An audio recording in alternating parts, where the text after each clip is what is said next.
What if you could turn a few dollars into millions through stock investment? Imagine the possibilities, the freedom, the lifestyle changes. That's the power of stock investment, a realm where a little can become a lot. In essence, the stock market is a dynamic and diverse ecosystem. It's a place where businesses from all over the globe come together, seeking capital to grow and offering a piece of their future success in return. And you, as an investor, have the opportunity to share in that success. But it's not as simple as buying low and selling high. It's about understanding market trends, recognizing opportunities, and making informed decisions. It's about being patient and disciplined, but also being bold and decisive when the moment strikes. That's where the real skill comes in. And that's where the real money is made. In this video, we will explore some intriguing case studies of people who have mastered the stock market. Warren Buffett, often referred to as the Oracle of Omaha, is one of the most successful investors of all time. His name is synonymous with wealth, wisdom, and a unique investment strategy that has proven successful over decades. Buffett's investment philosophy is deceptively simple. He invests in businesses that he understands and believes have long-term value, a strategy often dubbed as value investing. He focuses on companies with strong fundamentals, such as consistent earnings, strong management, and competitive advantages. This approach allows him to look beyond short-term market fluctuations and focus on the intrinsic value of a company. A prime example of Buffett's investment strategy at work is his long-standing investment in Coca-Cola. Buffett first bought shares in the beverage giant in the late 1980s, recognizing its powerful brand and global reach. Despite various market upheavals, he has held on to his Coca-Cola shares, reaping the benefits of its steady growth and consistent dividends. Another shining testament to Buffett's strategy is his investment in Apple. While he famously shied away from tech stocks for years, citing his lack of understanding of the tech industry, he made an exception for Apple in 2016. Buffett recognized Apple's strong brand, customer loyalty, and consistent profitability. Today, Apple is one of the biggest holdings in his portfolio, exemplifying his knack for identifying companies with enduring value. Buffett's success is not just about picking the right stocks, but also about his patience. He's often quoted saying, "Our favorite holding period is forever." This long-term approach allows him to ride out market volatility and benefit from the power of compound interest. Buffett's success underscores the importance of patience and understanding a company's business model. It's not about jumping on the latest trend or making quick profits, but about investing in businesses you believe in and sticking with them through thick and thin. This is the wisdom of the Oracle of Omaha, a wisdom that has made him one of the most respected and successful investors of our time. Next, consider Peter Lynch, the legendary investor who made a fortune in the tech sector. Now, Lynch wasn't just any investor. He had a knack for spotting potential in the most unexpected places. His strategy, quite simple really, he focused on emerging tech companies that were under the radar, those that he believed had the potential to shape the future. And boy, did he hit the nail on the head with that one. Take Amazon, for instance. In the early days, it was just a fledgling online bookstore. To most, it was nothing more than a risky bet. But to Lynch, it was a goldmine waiting to be tapped. He saw the potential of e-commerce before it became a buzzword. He saw a company that could revolutionize retail. And he was right. Today, Amazon is a trillion-dollar company, a global behemoth in the world of e-commerce. And let's not forget about Google. At a time when search engines were dime a dozen, Lynch saw something different in Google. He saw a company that was poised to change the way we access information, and he invested even when others were skeptical. Today, Google is one of the most valuable companies in the world, a testament to Lynch's foresight and his ability to identify potential. But Lynch's success wasn't just about picking winners. It was about understanding trends, about staying ahead of the curve.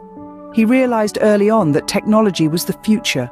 He understood that the companies shaping this future were the ones to invest in. And he acted on this understanding, even when it wasn't the popular thing to do. Lynch's success wasn't an overnight phenomenon. It was the result of years of calculated risks and smart decisions.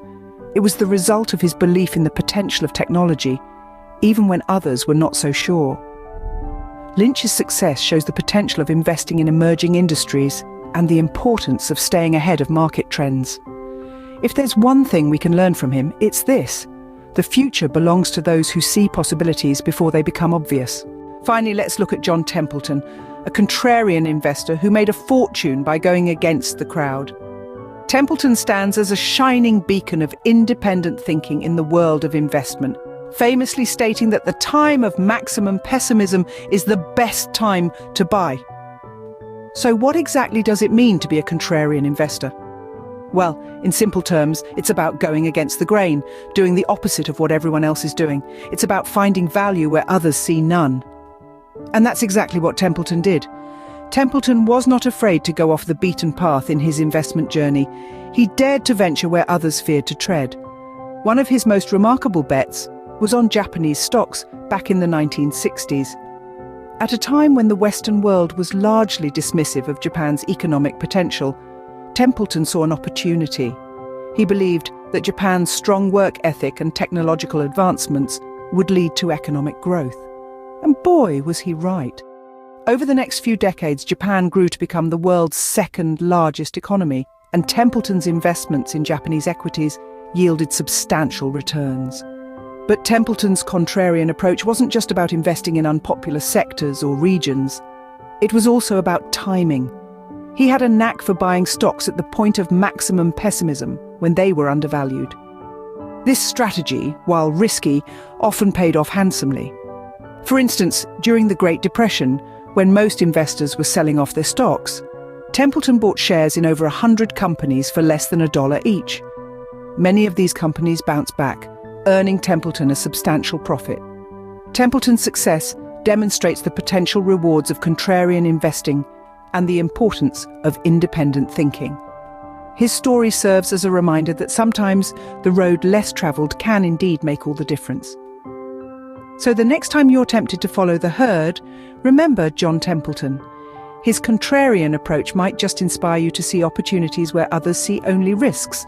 So what can we learn from these 3 case studies? Let's take a moment to review the key takeaways from each of these intriguing narratives. Our first case, the Oracle of Omaha, Warren Buffett, teaches us the value of patience and understanding business fundamentals. Buffett's investing strategy was not built on quick wins or short-term trends.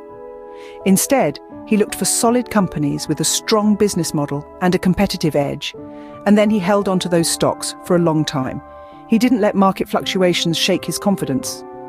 His story teaches us that investing isn't about making a quick buck. It's about finding a great company at a good price and letting time do the rest. Next, we have the tech whiz, Peter Lynch, who showed us the potential of emerging industries. Peter Lynch was not afraid to dive into the unknown. He saw potential in industries that others dismissed as too risky or uncertain. His investments in the then-emerging tech industry paid off handsomely. From Lynch, we learn that sometimes the biggest rewards come from taking calculated risks and investing in the future. Lastly, we have the contrarian Sir John Templeton, who demonstrated the rewards of independent thinking. Templeton was a master of contrarian investing. He bought stocks when everyone else was selling and sold when everyone else was buying. His strategy might seem counterintuitive, but it was based on a simple truth. The market often overreacts, and those overreactions create opportunities. From Templeton, we learn to think independently and not be swayed by the crowd. These 3 investors, each with their unique strategies and perspectives, share one common trait. They were not just investors, they were students of the market. They understood that investing is not just about buying and selling stocks. It's about understanding businesses, industries, and market psychology. By understanding and applying these lessons, you too can increase your chances of success in the stock market.